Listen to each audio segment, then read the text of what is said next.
Hey, welcome to a brand new edition of The Rundown with Ramon. I hope your day today is absolutely blessed and absolutely fantastic. My name is Ramon Ray, publisher of zoneofgenius.com and your host here on The Rundown with Ramon. Whether you're watching today's episode and you're feeling absolutely wonderful, then I'm glad I can join you in yet another wonderful day. If you're watching today's episode and you're not feeling so good, then maybe let me know about that, and maybe being here on The Rundown with Ramon for just a few minutes can help to enlighten and uplift your day. Either way, I'm glad you made the decision. I'm glad you've taken the time to join us here on The Rundown with Ramon. All we do is one thing alone. Get the top things you need to know to live your best life or start or grow your business. As you may know, I'm Ramon Ray, a serial entrepreneur, started a few companies, sold a few companies, author of several books, and I'm glad you're here today. We got an amazing show for you today. Let me unpack what that show is going to be like for you today. We're going to talk about pricing. That's something I cover quite a bit because I believe it's so essential to business success. Starbucks is raising or not having the low pricing, and we're going to talk about that in a bit. Input from Seth Godin about the ledge. That's really going to be good. Talking about walking, how you can walk better, navigating the cost of launching a startup. There's this thing called gate lice, which refers to people jumping in line on airport lines. I'm going to touch on that for you. Adobe is telling creators, is telling artists, hey, AI is in our products. Deal with it. That's the way it is. You may have seen the headlines that Ernst & Young recently fired employees who were cheating and how they were learning. So we got that and more for you today on The Rundown with Ramon, and I'm glad you're here. Sit back, relax, and enjoy yet another episode of The Rundown with Ramon.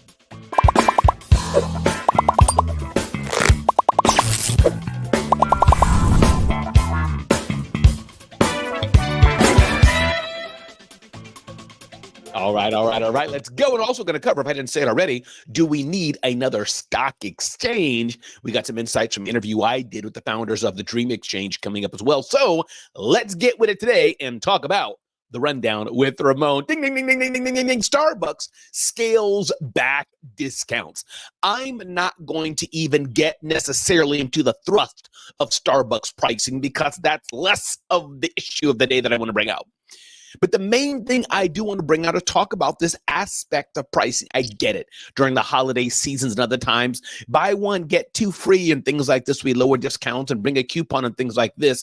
But as we're looking to build sustainable businesses, I wonder, is pricing, low pricing, and is discounting, is that always good for us? I don't know. And my encouragement to you today, be careful with your pricing. Sometimes you might think, oh, I'm pricing this at $100. I'm pricing this at $50. And you think lowering prices is the way to go. You think lowering prices is the way to get the next customer. My guidance to you today is that's not necessarily the case. That may not be the way to do so. Yes, lowering prices may get that customer to buy, especially if they're conditioned on pricing. But as a small business owner, you're not going to go up against Amazon or Walmart or Costco or a big box retailer. Then they're so price driven. You need to have your pricing at a premium. You need to make a profit. You need to pay yourself. You need to provide for your team. You need to provide for your family. Don't you want to build wealth for your community? So be careful of lowering your prices. Just because Starbucks did doesn't mean you need to do it. Ding, ding, ding, ding, ding, ding, ding. Always love some advice from Seth Godin. Seth Godin's latest book is out called Strategy. You definitely should check that out. I bought my copy. But here's what Seth Godin says from a recent blog post. Drowning is devastating, a tragic and painful way to go, says Seth Godin. So much so that feeling like we're drowning is a trigger, an overwhelming emotion that causes us to grasp, struggle, and leave our best self behind. It's easy to experience this even when we're out of the water. When the stakes are high and time is short, we can activate drowning mode, losing our focus, resilience, and generosity. The ledge can be a useful way to talk ourselves out of the spiral. If you're in 8 feet of water, it's easy to feel afraid. But once you realize that you're only a few inches away from a ledge, one you can return to whenever you like, it's possible to reset, to find your bearings. It's not that hard to imagine a ledge. Sure, the parts didn't arrive on time, but our deadline isn't for a few days. back to the ledge. Let's regroup and come up with a new plan. Yes, the project didn't work, but our budget has enough slack in it. We can try again with a new project tomorrow. The ledge is a combination of time and money. It's the buffer between here and disaster. The ledge is a foundation, a place we can find our footing as we think about the next steps. And the ledge offers perspective because we can realize that even if this moment feels momentous, it might not be. Resilient project management, says Seth Godin, and risk taking requires investing in a ledge. When we put everything on the line and cut the timing to the absolute minimum, the stakes get higher and we expose ourselves to failure. Part of the art of innovation is choosing projects we can afford to dance with. And the daily emotional work is reminding ourselves that the ledge is right there so we can refocus and go back to being our best. I hope you got that gem. The ledge is a powerful concept that we can learn in business. Phyllis George. The ledge is game changer. Sometimes we rush and go about and wondering, can we do it? Can we do it? But we have that feeling because we don't have a ledge. We don't have a backup. We're overwhelmed. We put too much pressure on ourselves. But Seth Godin says all of us deserve and should have a ledge. Again, glad you joined me today. This is the Rundown with Ramon. Glad you're here. Ding, ding, ding, ding, ding, ding, ding. Question to you. Do we need another stock exchange? I had an amazing interview with Joseph Cicala of the Dream Exchange, where he talked about they're about to launch a brand new stock exchange. We know of New York Stock Exchange. We know of NASDAQ. But have you heard of the Dream Exchange, a brand new stock exchange that's going to launch? And the bottom line, he said, for mid-market companies, not talking about smaller businesses, but those at 5 million, 50 million, 75 million, maybe 100 million, and they want to raise capital for them to grow and hire more people, invest in new products, make more wealth, build up their communities even bigger, maybe not to be the next Boeings or Starbucks or these trillion-dollar companies, Amazon, but to raise money so they can go bigger, hire more people, invest more in the world. They need to raise funds from the public markets. There's a brand new stock exchange coming up called the Dream Exchange, and I want you to check out this interview I did with Joseph Cicala about it. Check this out. Cicala, I'm the founder and CEO of the Dream Exchange. I've been at this now in my 18th year of, Congratulations. Create a new stock exchange in America has been a long journey.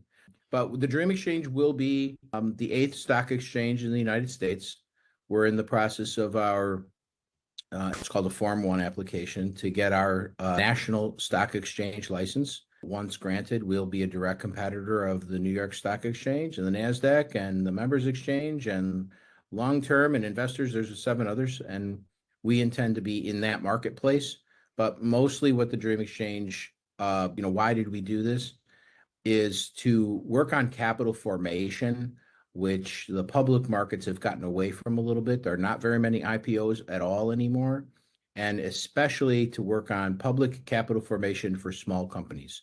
So we want to do a lot of IPOs for small companies that have great ideas. It really is about the dreamer. And I wanted to pause on this. We often think of IPOs, initial public offerings, where a company is going and saying, we're giving a percentage of our shares to the public to buy and invest in us. They give us money and they get a piece of our company. We think of IPOs like the trillion-dollar brands that we all know, Tesla or Google or other companies like that. But there are so many companies out there that are much smaller, much below the radar, niche companies that need more money to grow, need more money to expand, to hire more people. And one way they do that is through IPO. So it's interesting that there's another stock market getting ready to be launched. Keep listening.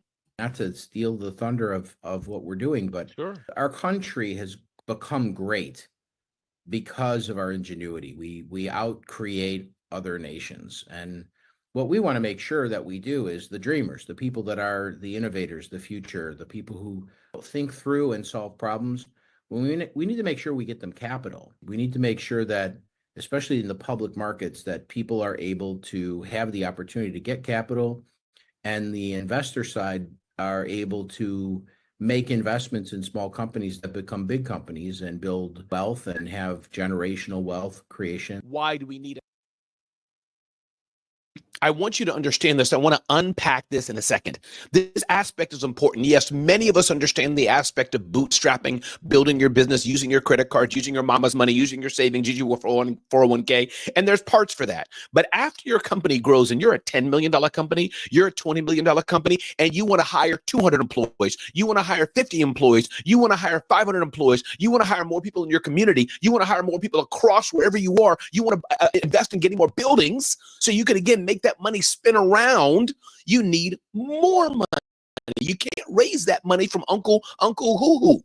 You got to get more money, and oftentimes going to the public markets to do that. And that's what I liked about what the Dream Exchange is building out here. So keep checking and listen to this. I try not to cut in too much, but it's exciting for me. A stock exchange at all, and then why the Dream Exchange? Well, you're right. When a company starts out, usually it's on the entrepreneur's dime. I've met many people who've put their payroll on their credit cards. And then you work through to friends and family and to angel investors and seed investors and crowdfunding. You can raise $5 million with crowdfunding. And then, there's the world of venture capital and private equity, and they invest many millions of dollars. But there's some attendant problems, which is the why the Dream Exchange. So the first problem that I think a stock exchange addresses is it's a larger amount of money. It's for more stable companies. So above 5 million. In fact, we've kind of invented is a market niche between 5 and about 75 to $100 million. So those are really good companies. Those are companies that could use amounts of money to expand. Where are you really going to get that? Well, there are very few places to go and land and get that capital. You have to usually have a bigger venture capital firm or a private equity firm, or you might have to sell the whole company to a competitor. So what the public markets, and we've gotten away from this over the last 50 years. Really, it's concentrated in the last 25 years, where a company could do an IPO. They could. So I want to unpack this. You have venture capital, which is great, but that only goes up to a certain amount. So I want you to unpack and understand this. And this is education we're doing in the Rundown with Ramon. This is the power of an IPO. It's not just for the rich. It's not just for the wealthy. We have that in our heads sometimes, but IPOs are a great way to build community, to invest in community, to have a company build more capacity by going to the public markets and raising funds so they can even do more, and that money can keep circling around and build wealth for more people. This is what it's about. Keep listening. Again, those of you who just joined, my name is Ramon Ray. This is the Rundown with Ramon, and I'm so glad you're here today doing an interview with Joseph Sakala, co-founder of the Dream Exchange. You can check the Dream Exchange out at dreamx.com, but keep listening to this amazing interview about a new stock exchange getting ready to be launched with the Dream Exchange. Check it out. Form capital with the general investing public of the nation. And we really want to bring that back. So it does all the favorable things that those healthy capital markets did. One is forming capital for the companies. And two is, you never hear this expression anymore. Would you like to get in early on an IPO? Because if you can invest in the company in its earlier stages, well, naturally, as the value of the company goes up, you're building wealth. Stock exchanges are the regulators and they're the facilitators of the trading. So when the market goes up or down, a stock exchange, fortunately or unfortunately, they make money either way. Okay. But here's the most important part. Stock exchange can function as a facilitator because it's trustworthy. There are thousands of them. There are literally thousands of companies that are eligible, that are making money. Did you get that? I wanted you to understand that. Those of you who are wondering, Ramon, why do we need a stock exchange? Part of it is for trust. To be a stock exchange, it takes so much paperwork, so much fiduciary background checking, and more. So a stock exchange is a great way because it provides equal trust in the market. This is the power of why a stock exchange is there. It's a whole nother ball game, but a stock exchange enables a company or companies on one side in the market here, companies that need the funding, to work with investors, institutional investors and others, to take a part of their company, raise a lot more money in the public markets from institutional investors, from individual investors, those who want to be in this marketplace and raise money. So the trust is the power of a stock exchange. Keep listening. I hope you're enjoying this just as much as I am to learn something new, as many may not understand about an IPO, about stock exchange as well. Now you're on the cusp seeing about a new one called the Dream Exchange with Joseph Sakala, co-founder of the Dream Exchange. And again, you can just check what they're doing at dreamx.com. Let's keep listening. That are profitable, that have great ideas, that could use a sizable amount of capital in a public market, but they're not your typical venture capital investment. So a venture capitalist looks at an investment, and before they'll be willing to invest money, they need to see a minimum an increase in value of 10 times. Sometimes they have a bar of 20 or 30 times what their initial investment is. Well, that's not really how your typical public market works. Pretty much where things stand. So what we want to do is invite a lot of those companies that can be a 15, a 20% internal rate of return. That's not good enough for your typical venture capitalist.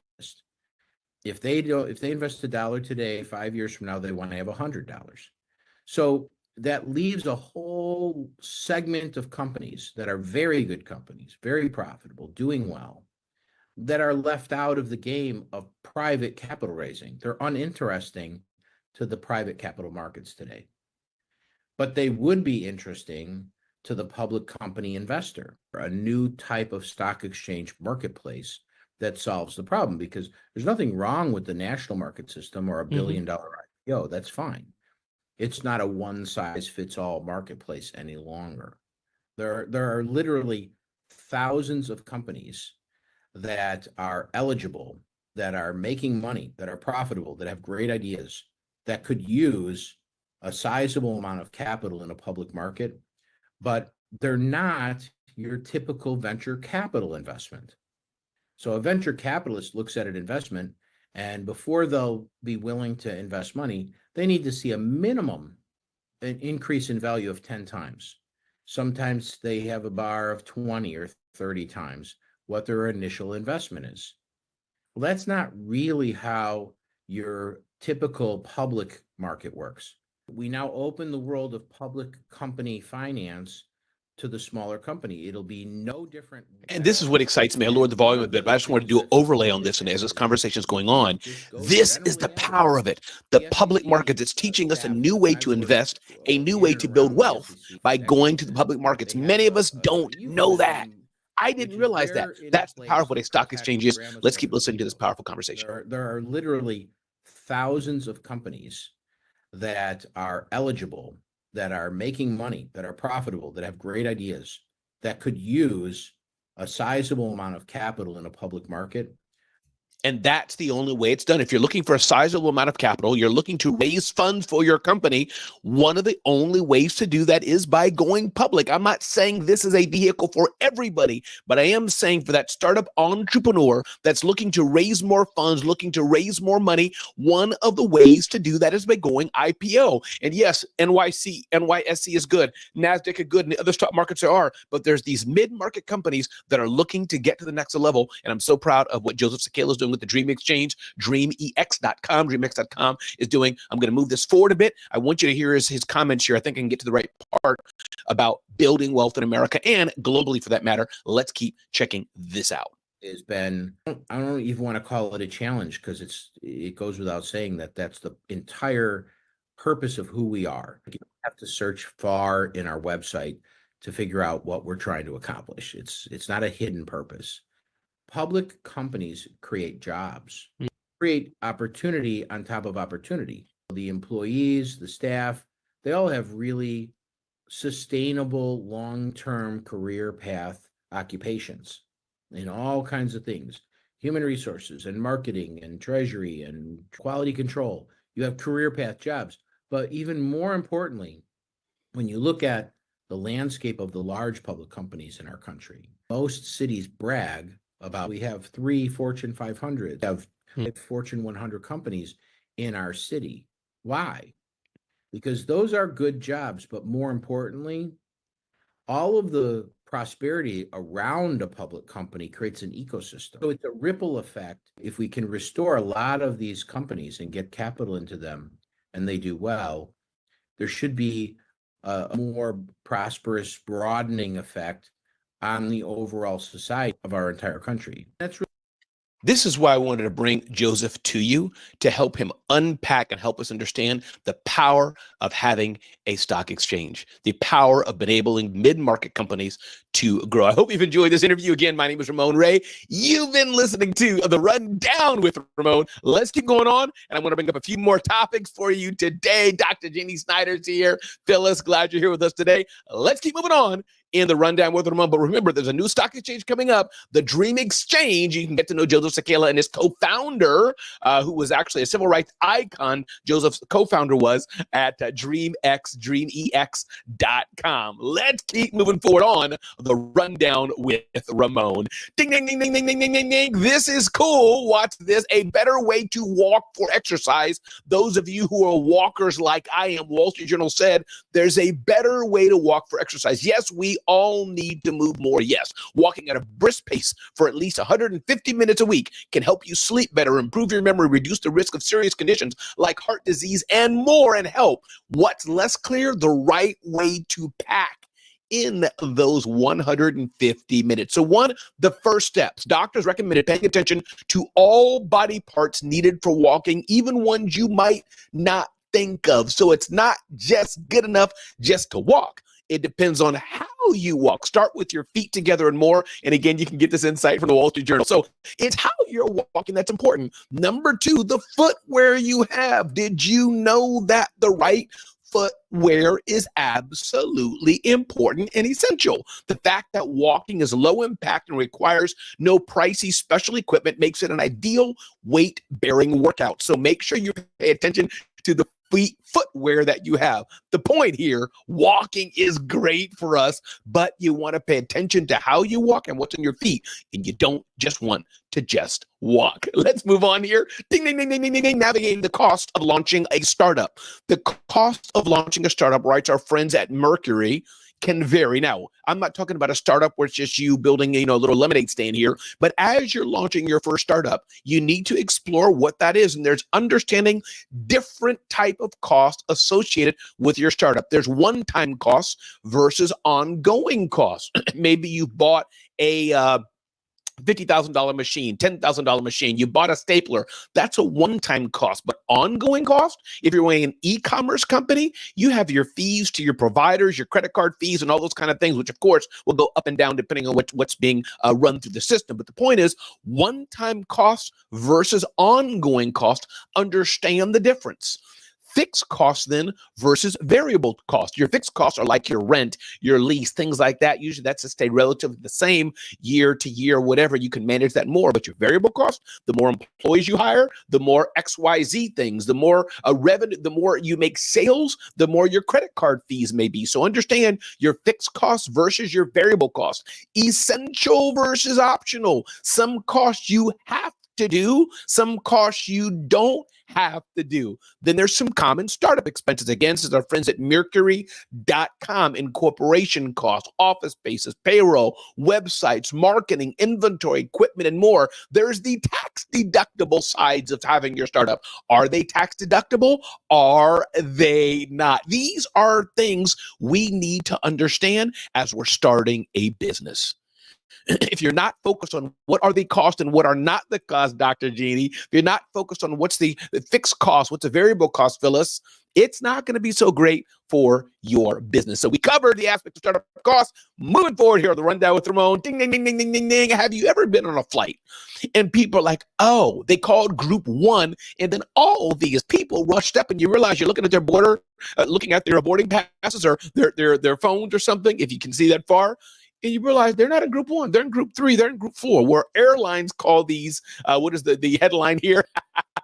Gate lights. That's a term I wasn't familiar with, but airlines are going to be enforcing this. You people, you're in group three, and they call group two. You need to sit down and wait. They're going to be calling you out and telling you to sit more to make the line more efficient, which I do think is a good thing. Adobe says creators must embrace AI. I don't know how you feel about that, but I'm curious. How do you feel about companies putting AI in their software and forcing you to use it even if you don't want to? I think it's something the early people are going to complain about, but at the end of the day, AI is here. AI is not going anywhere. We all are going to have to get used to it. Ding, ding, ding, ding, ding, ding, ding. Guess what? Ernst & Young fired employees who were caught not quite cheating, but Ernst & Young said, hey, for a part of your personal and professional development, we want you to take some training courses. As you take the training courses, you're going to get points and things towards your career. Some of the employees would put these like training courses in tabs and just run them by themselves to quickly get up points to advance their career, which means they weren't learning. Ernst & Young, EY, I think the name is now, said, you're fired. What would you do? I think they kind of made the right decision. Character and attitude's important. You got an employee that's cheating, even if it's a small little cheat, it's still cheating, people, right? So I want us all to consider that. Listen, this is the Rundown with Ramon. My name is Ramon Ray. I'm so glad you've been here today, and I hope you've enjoyed this episode where we do one thing and one thing alone. Let's help you live your best life or start to grow your business. Check us out again on the next edition of the Rundown with Ramon. We want to make sure that your life is fully fulfilled. Go and call somebody, text somebody, DM somebody today and let them know that you care about them. Let them know that they matter, because we need the world full of people that will make an impact in the lives of other people. Again, until next time, I'll see you on the next edition of the Rundown with Ramon. Have a beautiful, beautiful day. Thanks for being here.